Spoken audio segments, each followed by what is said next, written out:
शर्जील साहब, ये बता दीजिएगा, एक तो जो आपने आगाज़ में कहा था कि हुकूमत से आपकी बातचीत चल रही है और कल से कारोबार बाकायदा तौर पर खुल जाएंगे, क्या टाइमिंग्स होंगी, छुट्टी का दिन क्या होगा, और साथ साथ ये भी बता दीजिएगा कि इस बजट के हवाले से आप लोगों की जानिब से क्या तजावीज़ दी गई हैं? नहीं, टाइमिंग तो 8 से 8 ही होंगी इंशाल्लाह, और छुट्टी जो है वो संडे की होगी। और बाकी जो रेस्टोरेंट्स वगैरह हैं उनको जो इनके हिसाब से टाइमिंग दी जाएंगी, शायद 12 बजे तक रेस्टोरेंट्स और शादी हॉल को अलाउ कर दिया जाएगा। और बैंक्वेट के लिए भी हमारी बातचीत हुई है कि वेंटिलेशन जो है वो वहाँ पे ये लोग रखेंगे, और इसके साथ वो बैंक्वेट्स भी खोल दिए जाएंगे, इंडोर डाइनिंग भी खोल दी जाएगी इंशाल्लाह। ये तो हमारे जो कल से जो आना चाहिए नोटिफिकेशन, उसके ऊपर जो हमारी बातचीत ये हुई है, जिसपे वो पूरी कोशिश करेंगे। हमें नासिर शाह साहब ने उसकी एश्योरेंस दिलाई है और उन्होंने ये कहा है कि ये वज़ीर आला साहब से मेरी बात हो चुकी है। अब आप आ जाए बजट के ऊपर। बजट पे हमने जो तजावीज़ दी हैं उसमें एक तो एडिशनल कस्टम ड्यूटी जो आरडी की सूरत में लगी हुई हैं, ठीक है, वो रेगुलेटरी ड्यूटीज़ के लिए भी हमने बोला कि जिन आइटम पे अभी भी लगी हुई हैं उनको हटा दिया जाए। साथ साथ मैन्युफैक्चरिंग यूनिट को वो 2% पे लेकर आए हैं, इसमें कोई मसला नहीं है। लेकिन साथ साथ जो है जो हम नॉन फाइलर को जो माल बेचते हैं 3% जो वो एक्स्ट्रा हमें सेल टैक्स पे करना पड़ता है, उसको खत्म कर दिया जाए। दुनिया में कहीं भी ये चीज मौजूद नहीं है कि फाइलर और नॉन फाइलर का कोई चीज होती नहीं है। जो फाइलर है नॉन फाइलर को वो लेकर आए रैकेट के अंदर, और सेल टैक्स जो है वो जो आपको हमें एडिशनल ये भी नहीं पे करना पड़े, प्लस हम जो इम्पोर्ट करते हैं या इसके अलावा एडिशनल सेल टैक्स दिया जाता है उसको भी जीरो कर दिया जाए। साथ साथ हमने सिंगल डिजिट का सेल टैक्स का इनको ऑप्शन दिया है कि आप उसको लेकर आए, उससे जो है मैशियत बेहतर हो जाएगी। ठीक है फैसल साहब, ये फरमाइएगा कि इस हुकूमत ने इक़्तिदार में आने से पहले जितने भी वादे किए थे मईशत की बहाली के हवाले से, हुकूमत अब तक जो इक़दामात उठा रही है, क्या समझते हैं आप कितनी कामयाब हो चुकी है, और क्या जब हुकूमत अपने 5 साल मुकम्मल कर लेगी तो तकरीबन वो अहदाफ हासिल कर पाएगी जिसका वो वादा करके आई थी? देखिए, मैं 2 चीज़ों के ऊपर डिस्कस करना चाहता हूँ। एक तो शर्जील गोपलानी साहब के साथ जो हुकूमत सिंध की बातचीत हुई वो, और दूसरा जो आप वादे की बात आप कर रही हैं कि पीटीआई ने क्या मंसूबे बनाए थे और क्या वादे किए थे वो। आप गोपलानी साहब, आपकी लंबी लंबी मीटिंगें होती हैं, आप बहुत ही खुलकर गुफ्तगू करते हैं। सिंध हुकूमत के वुज़रा जब चाहते हैं किसी चीज़ को एग्जीक्यूट करना तो वो अपने ट्विटर के एक ट्वीट से कर देते हैं, कि ये फ़ैसला, जैसे कल नासिर शाह साहब ने कहा कि 8 बजे तक बाज़ार खुलेगा, फिर उन्होंने फ़ौरन कहा कि नहीं, ट्वीट के जरिए कहा 8 बजे तक नहीं खुलेगा, 6 बजे तक ही खुलेगा। ऐसा नहीं है, ऐसा है, मैंने ये नहीं कहा, ये कहा।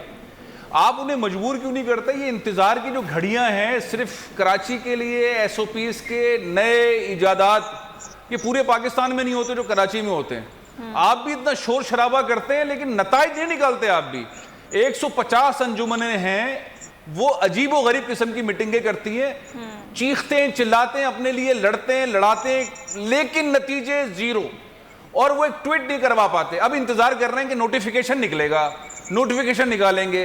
6 मरतबा वो चक्कर दे के निकल जाते हैं सिंध गवर्नमेंट वाले, और उनकी जो SOPs की जो इजादात है ना वो अनोखी हैं, जो पेशावर में नहीं है, इस्लामाबाद में नहीं है, लाहौर में नहीं है, मुल्तान में नहीं है। ठीक है। जब नासिर शाह साहब ने बोला कि इस तरह की बात नहीं हुई, हमने कल रात को मार्केटें खोली और 8 बजे तक हम खुद जो है रोडों पे बैठे रहे ताकि इंतजामिया ने कोई कार्रवाई करनी हो तो इंतजामिया कार्रवाई कर ले। कल पहली दफा ऐसा हुआ है कराची की तारीख में कि हम रोडों में बैठे थे और ना हमारी FIRs हुई, ना किसी दुकानदार की दुकान सील हुई। तो इसका मतलब ये हुआ कि पहले से जो अंजुमन ताजिरान की जो कारकर्दगी में कुछ ना कुछ बेहतरी आई है।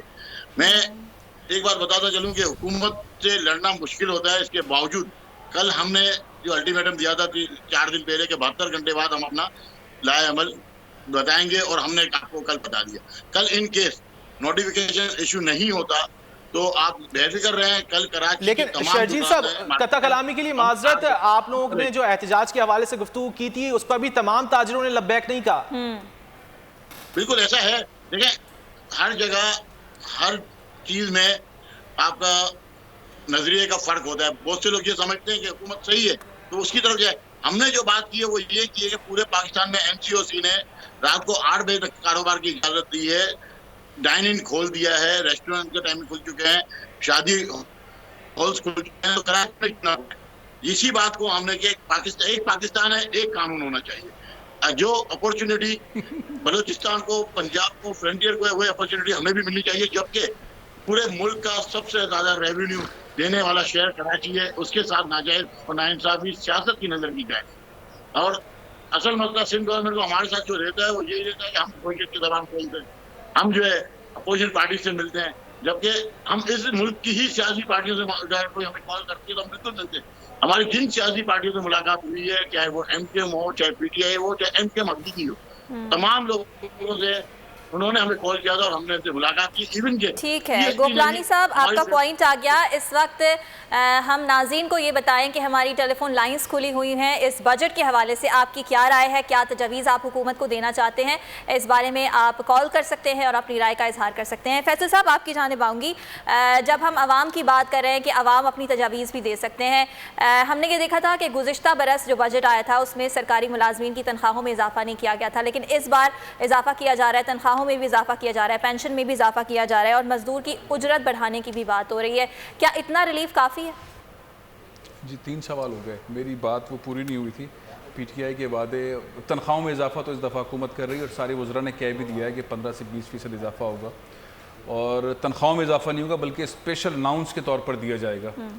तो अब कराची को अगर ठीक तरीके से लेकर नहीं चलते, गोपलानी साहब जिस तरह की बातें कर रहे हैं, मेरा एक गुजारिश गोपलानी साहब से और दीगर रहनुमाओं से सिर्फ सिंपल सी है कि जब घंटों घंटों के इजलास होते हैं तो उसमें उस वक्त फैसला लेके उठें। नोटिफिकेशन का इंतज़ार 3 दिन तक वो मुनासिब नहीं है और ये इस्लामाबाद के अंदर इसी तरह से जो मीटिंग्स हो रही हैं वो उसी वक्त फैसले हो जाते हैं। मिलने का मकसद फैसले ही होते हैं, मिलने का मतलब ट्रक की बत्ती के पीछे लगाकर बाहर गुस्से में निकालना नहीं होता। तो मैं लीडरशिप को थोड़ा सा करना। तीसरा अहम पॉइंट ये है कि PTI की गवर्नमेंट ने जो हुकूमत में आने के बाद वादे किए थे उसमें उन्होंने एक बहुत बड़ी बात आपको याद होगी कि इमरान खान साहब ने कहा था कि मैं निचले तबके को ऊपर लेकर आऊँगा, मेरी पॉलिसीज़ जो होंगी वो पाकिस्तान के निचले तबके को ऊपर लाने की होंगी, वो पॉलिसीज़ होंगी। अभी हमारे एक दोस्त कह रहे थे कि महंगाई की वजह से एक स्पेशल बजट लाने की ज़रूरत है जो निचला तबका है उसके लिए, क्योंकि महंगाई इतनी ऊपर चली गई है। तो हुकूमत इसमें नाकाम रही है, महंगाई बहुत ज़्यादा हुई है।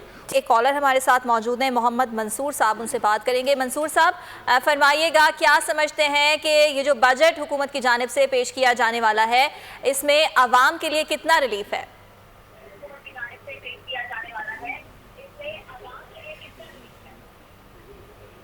अस्सलाम वालेकुम। वालेकुम अस्सलाम। वालेकुम सलाम, बताइएगा मंसूर। देखिए, मैं ये समझता हूँ कि इसके अंदर आवाम को तो रिलीफ मिलना चाहिए।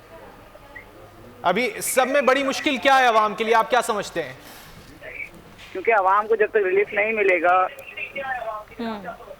सबसे बड़ी मुश्किल ये है कि महंगाई। ठीक है, महंगाई जो है वो आवाम के लिए सबसे बड़ा मसला है, जैसे कि हम अपनी ट्रांसमिशन में भी गुफ्तगू कर रहे थे। और महंगाई कम करने के हवाले से जो हमारे मेहमान थे उनका यही कहना था कि सप्लाई चेन प्रोसेस को बेहतर करने की ज़रूरत है, जैसे मिडिल मैन का किरदार जो है वो कम होगा, महदूद होगा, महंगाई में कमी आएगी और इस हवाले से हुकूमत को इक़दाम करने की ज़रूरत है। वरीशा, बिल्कुल ऐसा ही है। और महंगाई के हवाले से और GDP ग्रोथ के हवाले से वज़ीर आज़म इमरान खान की जानिब से भी शौकत तरीन को यही टारगेट दिया गया है कि अभी जो बजट पेश किया जाना है उसमें इन 2 चीज़ों पर फोकस किया जाए। और हमें इस वक्त कॉल आई है इस्लामाबाद से जाहिद अली की। जाहिद, क्या कहेंगे आप बजट के हवाले से?